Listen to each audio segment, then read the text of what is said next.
আসসালামু আলাইকুম প্রিয় বন্ধুরা, আমি একটা কথা বলতে চাই।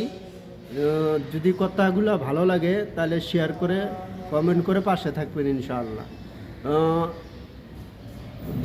ধরেন আজকে রমজান মাস চলেই যাচ্ছে, তো এই কথাটা বলা হয় নাই, আর শেষের দিকেই বলা হলো। তো যাদের ভালো লাগে বলবেন, আর যাদের খারাপ লাগে তো আপনাদের মতভেদ কি সেটাও বলবেন ইনশাআল্লাহ।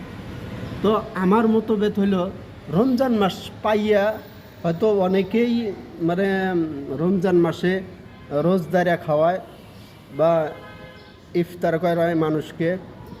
তো এটা ইফতার করানো ভালো, সেটা করবেন। ওটা হয়তো আমার মতভেদ হলো, মানুষকে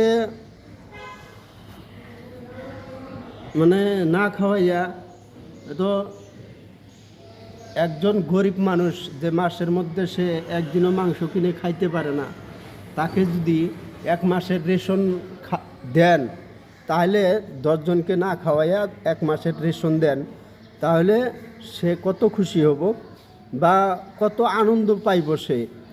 তো সে যেন প্রত্যেক দিনই মাছ খাইতে পারে, সেই একটা ব্যবস্থা করে দেওয়া আমার পক্ষে মানে ভালো হয়।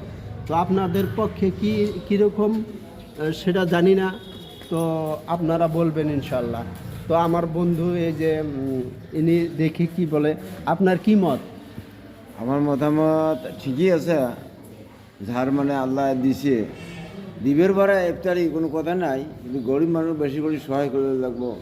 কিন্তু গিয়ে গরিব মানুষগুলো আসে ঠতরা টতরা তুলবির আসে, ইনশাল্লাহ ভালো করে দিন আনতে একসঙ্গে নড়া ছদিন নিয়ে খাবো। আরও আমার মনে হয় ইনশাল্লাহ ওরা ঠিকই কইছে, আলহামদুলিল্লাহ গড়িয়ে কথা বলছে। আমি